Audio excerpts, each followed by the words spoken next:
Hey everybody, it's your hospitality friend Glenn. We got a special show with you today. Cliff Atkinson, president here at Virgin Hotel Las Vegas. We're going to walk around. We're going to learn a little bit about what he's up to and all the incredible changes that are being made. Hey, how are you today, Cliff? I'm great, Glenn. All right. Coming to see us. Yeah, this is great. I'm looking forward to talking to you today.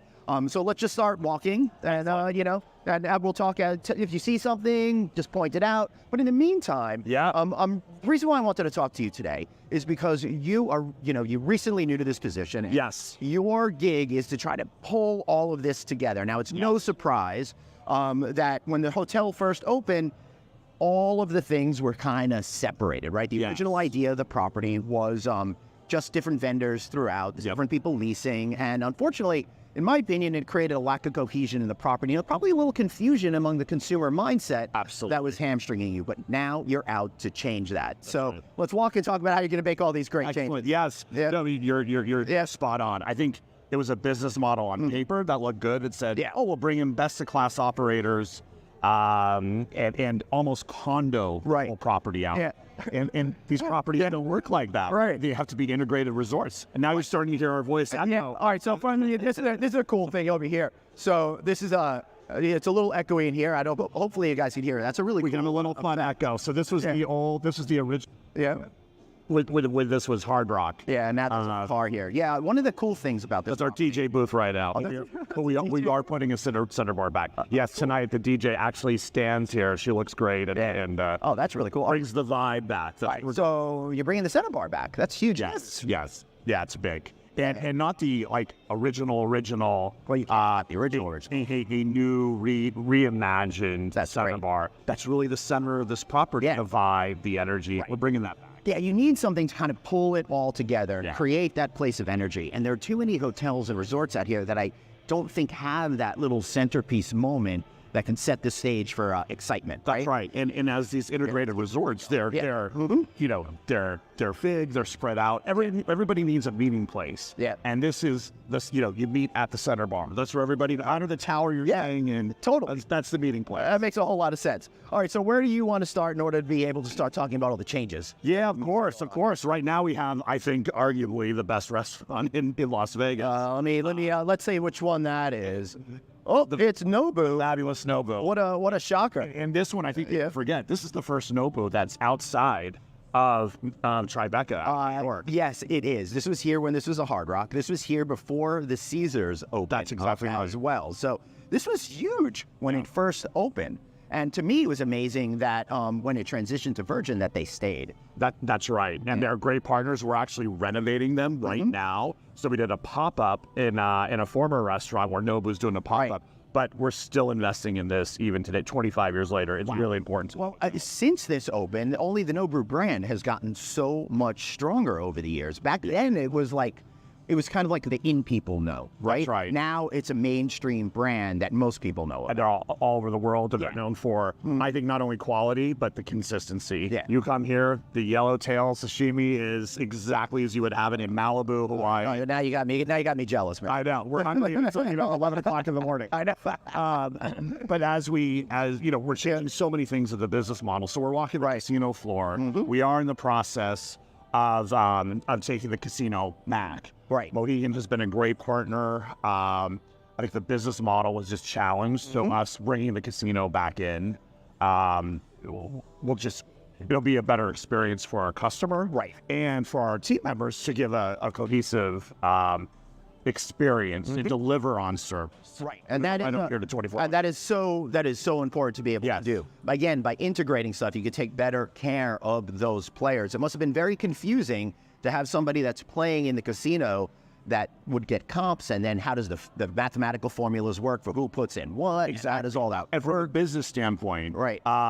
They weren't managing it; they were actually a tenant, right? So you're literally looking at the lease line, right? Oh, that's really fun. Yeah, there's a casino. All right, so they bark on the carpet. Yeah, exactly. Yeah, so that doesn't work, especially for a small property. We need to be an integrated resort, and we need one property, and we need one culture in the building. Yeah, I don't see how that would work in a larger property either.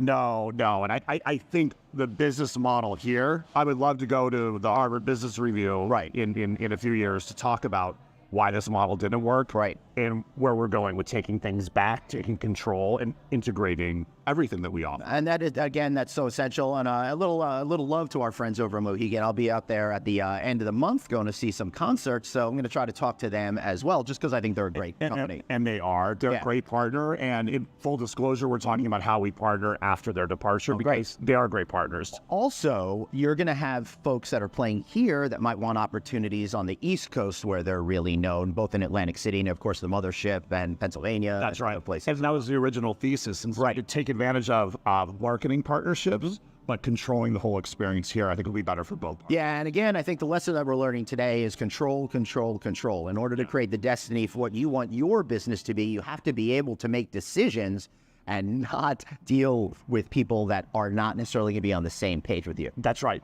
Aligned stakeholders is key. Yeah. All right. I want to talk about that culture element, but first let's talk about this 24 Oxford. We're here at 24 Oxford, so that's actually the address of Richard Branson's first record store. Oh, yeah? His first record store.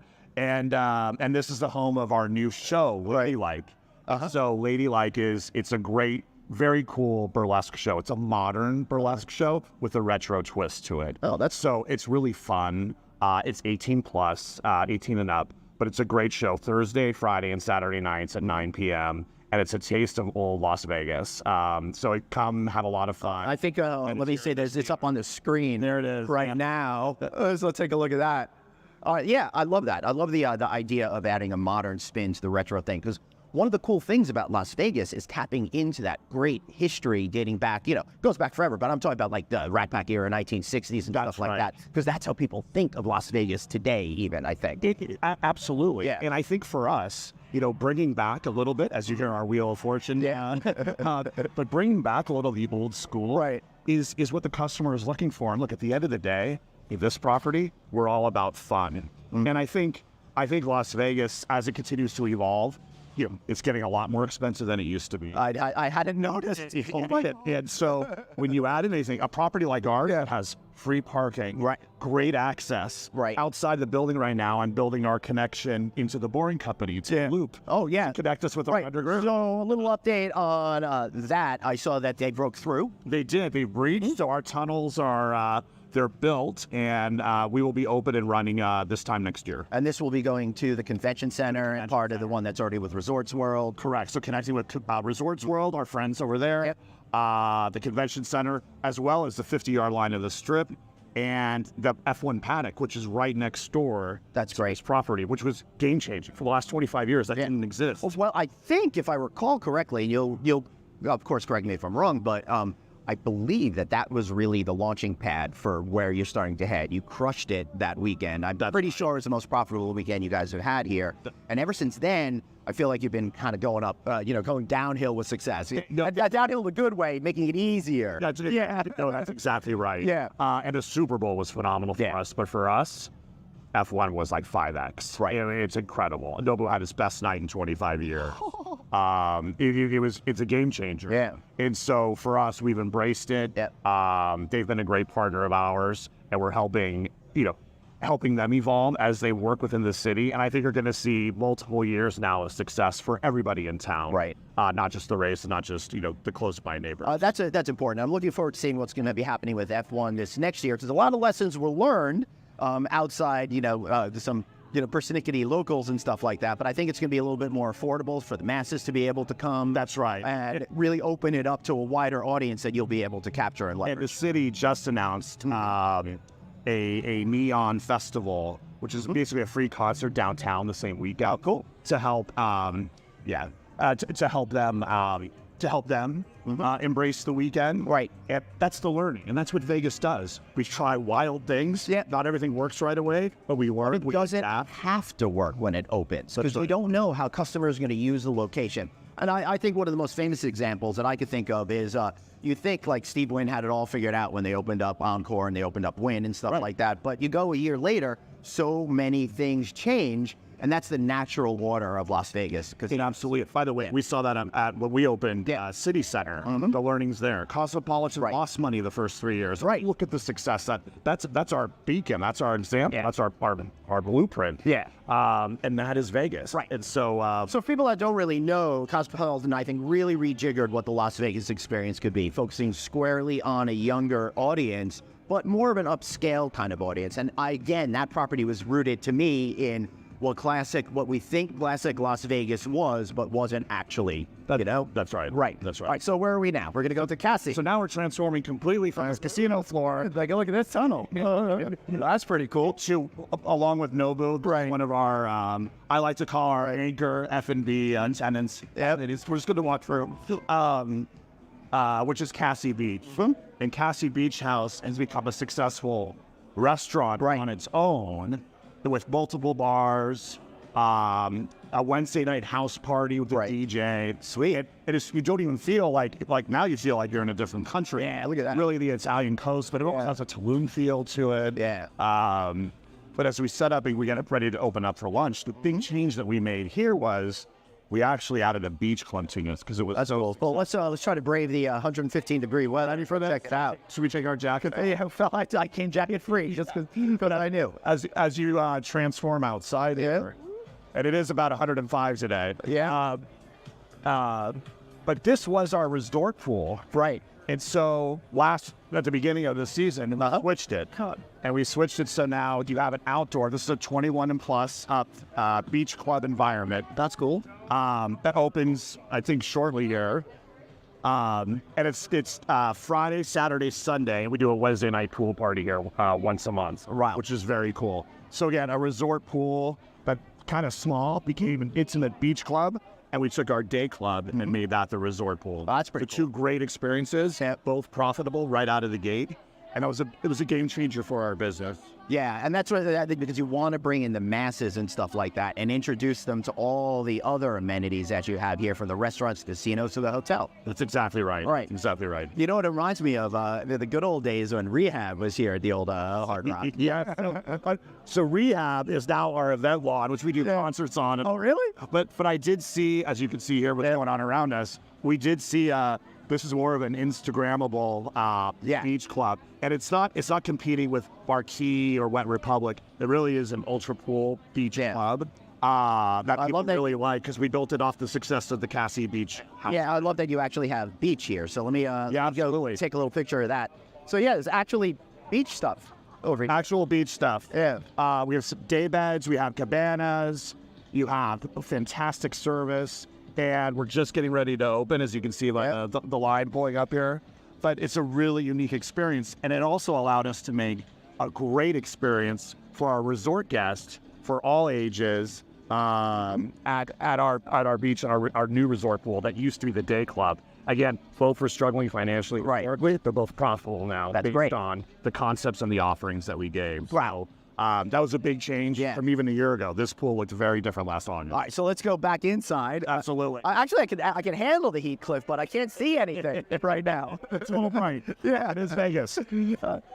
So that's really great. So how did you get it to go from losing to profitability? What was the secret to make it work? Well, look, from a business standpoint, besides refinancing the debt on the property. Yeah, you said you did $500 million to refinance. Correct. So that must have really relieved a lot of stress from you. It did, and it just occurred in the last 45 days. So let me get super wonky. Stuff. One of the things that I talk about with a lot of owners, operators, and developers is that interest rates has been tough in order to develop. It's been tough to refinance, just all of that kind of stuff. I've been arguing, you go back to, pre-Great Recession, interest rates are always here, but we trained a generation of people to expect basically free money, right? That's right. So it's really changed the way that people are thinking. Did you feel when you were going into the refinance that you were going to have to overpay for debt, and was that stressful, or how did you get that all worked out in order to feel comfortable with it and set you on that term to profitability? Sure. I think it took two things. Yeah. It took, first of all, fantastic partners, which we have.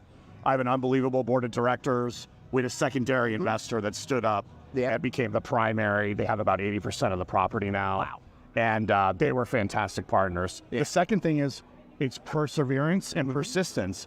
We knew it was important, and we worked. We grinded on it. And again, we had a lot of help from our basically my board of directors, if you will. And but that's what it took. We didn't give up, and we got it done. And so that allowed us to do a few things, including evolving our relationship with Hilton Hotels. Right. That was the next big economic lever. All right. So they were managing it originally as part of the deal. Actually, yeah. Originally, if you go back, Virgin was running the property. Right. And then there was a transition where Hilton became the manager of the property. So we've evolved both relationships. Right. We are now part of the Hilton franchise community as part of the Curio Collection, which is great. Hilton is a great And just so everybody knows, this was a Curio Collection hotel. The only difference was that Hilton was running the hotel operations. Now, in a traditional franchise relationship, and you guys know this, they're running it themselves, and they get the benefits of being in the Hilton family. Absolutely. Right. So everybody wins, and it goes back to how we started this of being an integrated resort.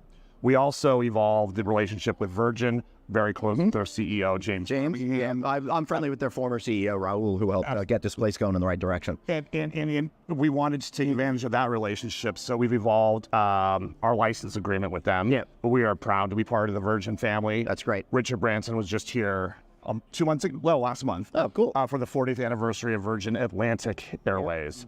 And they launched a new route, Manchester to Vegas. So they did that here. Richard jumped in the pool. Great fun. Yeah, totally. So, but we evolved, not only refied the debt on the property, but also transitioned the agreements with Hilton and Virgin to set us up for success. Mohegan we're working on now. And we're going to continue down that road with that business model. That's great. So it seems like everything was a little bit friendlier than I would have expected. Because when you're trying to make such major changes, you know, it seems like that could be really difficult with the relationship part of it. But the way you're telling the story is everybody seemed to be on board. Yeah, I think everyone learned from the challenging days, how things look on paper, then they become reality. But look, we're hospitality people. We're collaborative by nature. And I think once you put the business case forward, we put deals together where everybody won. Everybody evolved the relationship. Good. And everybody wants to succeed. Because you know what really the North Star here is? Right. It's the 1,700 team members. Right. Taking care of them. Making sure that we give back and we run the business appropriately. That's important for all stakeholders, especially our team members. Excellent. Yeah, that makes them. So I guess this would be a good time to talk about that culture element. But before we do that, where should we walk to? Do you want to walk towards the resort pool just to get a shot? Yeah, totally. Let's do that. See the two different... Right. So one of the problems that you were having, obviously, is if you have Hilton operating the property, Mohegan Sun operating the casino, different restaurateurs operating different areas, everybody's culture is different. That's right. Nobody is necessarily on the same page because all of the team is just looking to the leader of that silo. That's right. Right? So that's right. What is breaking down the silos going to be able to do for you, and what do you hope to do for the culture change? And how the heck do you change a culture? Well, it's funny. Yeah. When I arrived here, I sat through orientation, like all good leaders do, and I said, we had 3 different sets of core values, 3 different sets of guiding principles, and said, hey, we need one property, one culture. Yeah. And so that's what breaking down those silos really allows us to do as leaders, and it gets all the team members. And look. The team members are sophisticated. A lot of them, 25% have been in this building since day one. Wow. And so they want to work together. They want to make it seamless to the customer. You can't have a different check-in experience and then have a different table games experience or different spas. We walk by our beautiful spa. Let's go. Let's show the spa entrance. There we go. Yeah, this is another highlight of the hotel, our health, fitness, wellness. Tony, who runs our spa, amazing. It is about the people. Yeah. And that's what translates in my mind to good service is being able to take care of each other. And especially when something is new. Thank you. And things struggle. That's when people they hunker down and well, I got to take care of my little division or restaurant or my area. We're only going to win if we win together. Right. That's a really great philosophy to have out there. So back to our conversation, Kassi, this was the day club. This is now a resort pool with beach, pool, cabanas, restaurant, a terrace pool that's 21 plus that sits on top of it.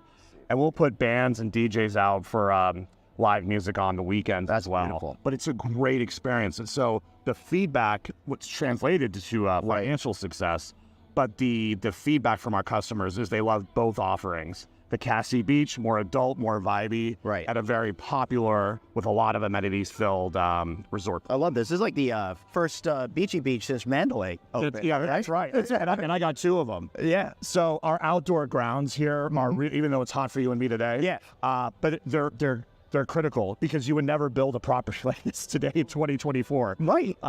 And we take advantage of this a lot. Our outdoor groups. We had 6,000 people here for Cisco last month. Wow. So, yeah, it's a special property. Yeah, it really is. So how are you thinking about Sportsbook going forward? Sportsbook, yeah. So as part of the evolution with Mohegan, we will be taking back the Sportsbook. The Sportsbook is actually a subtenant. Oh, yeah? if the business model can... yeah, again, everybody seemed to be a tenant. So with the change of Mohegan, we're looking at and evaluating what our Sportsbook option is going forward. But I can tell you, it's going to be key, and we're going to be really changing the game here, I think, with what we want to do with full integration, food and beverage, and really create a unique experience with sports betting. Well, sports betting, it took a long time for the city to really understand the opportunities, I think, with that. Let's give a shout out to Derek Stevens, who has multiple hotels downtown. 100%. Circa became the most incredible sports book I've ever seen on the planet. I'm not talking about Stadium Swim. I'm talking about the inside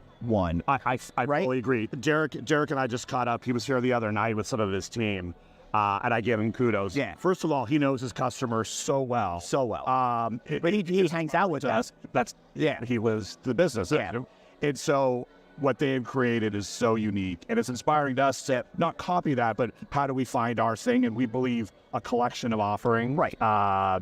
It is what's key to our success with all the things that you see here. But Derek nailed it. Yeah, he absolutely did. Should we go down this way? Yeah. Yeah, and it really showed, what he did is he really showed the town that people are craving that sort of thing. And you look at now Stations Casinos, what they just did with Durango. Durango is incredible. So again, for those of you who don't know, Durango is the latest locals casino to open. It opened last December, 20 minutes or so from where we are here, maybe, and it's really redefined what a local casino could be as well. It absolutely does. And I give Stations of the Fertitas a ton of credit again, because they keep reinventing what Red Rock was. I was just going to say that. That's what it is. Yeah. And now they reinvented that again. Yeah. So I need to do that here in the property as we come up on our cool little Instagram moment with our scooter and sign. And you got some progress going on because we're doing construction here too, which is always good.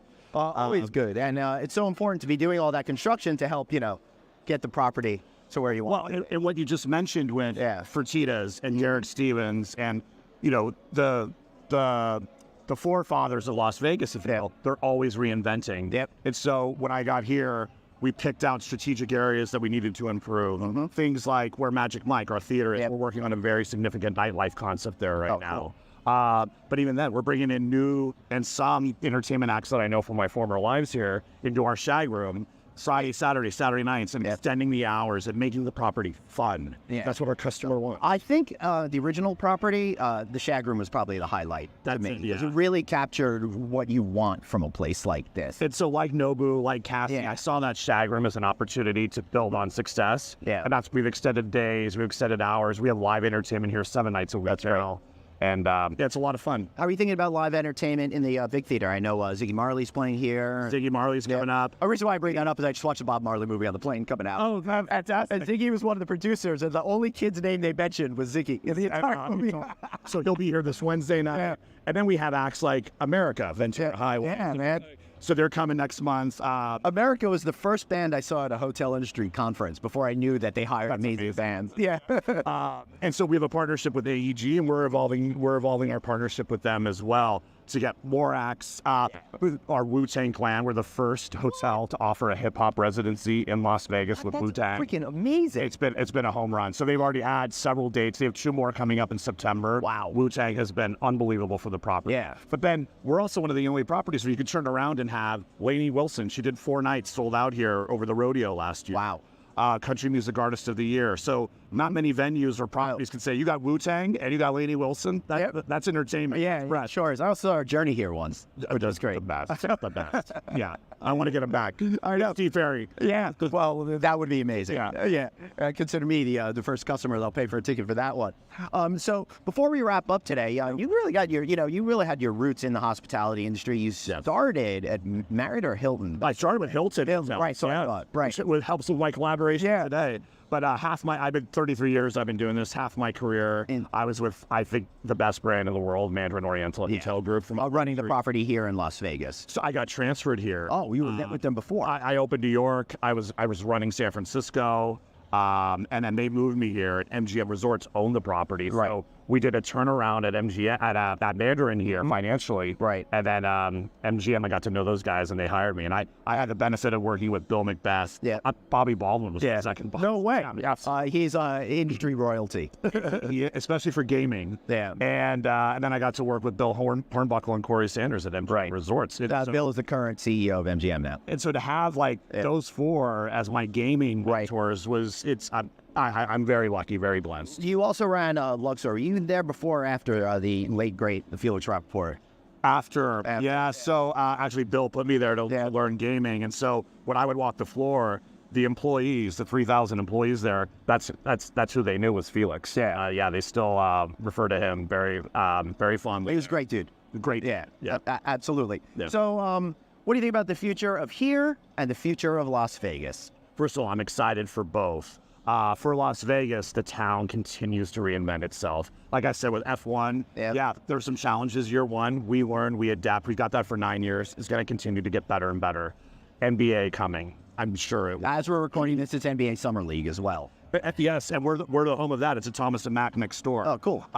What will happen with the A's, and what will happen with the Bright Line, these exciting things that have never existed before. But as I tell our team, we have two experiences in our neighborhood that didn't exist a year ago. The Sphere just anniversaried. And I'm not familiar with that. No one's heard of it yet. I've already seen 5 shows there. The Eagles come. Wow. For sure. So you got the Sphere. You've got F1 next to us. And those things didn't exist even a year ago. And so as the town continues to reinvent itself, then I take it to our 4 walls here at Virgin of getting back to fun, but also evolving the guest experience. So our rooms and suites, we put $300 million in these rooms and suites. I think they're some of the best in the market. And so we need to do a better job of marketing that and telling people that it's here, but bringing the fun back, bringing the entertainment back. Coming here, there's some great properties in town, but we want to be known where you can come here, let your hair down, and have fun, Las Vegas style. That's cool. Well, thanks for talking to me today. Thanks for your time. I really appreciate it. Hey, and thanks all of you. I hope you enjoyed this video of us walking around this incredible hotel. That's Cliff Atkinson. I'm Glenn Hausman. You'll sign up for the newsletter. Text the word hotel to 668.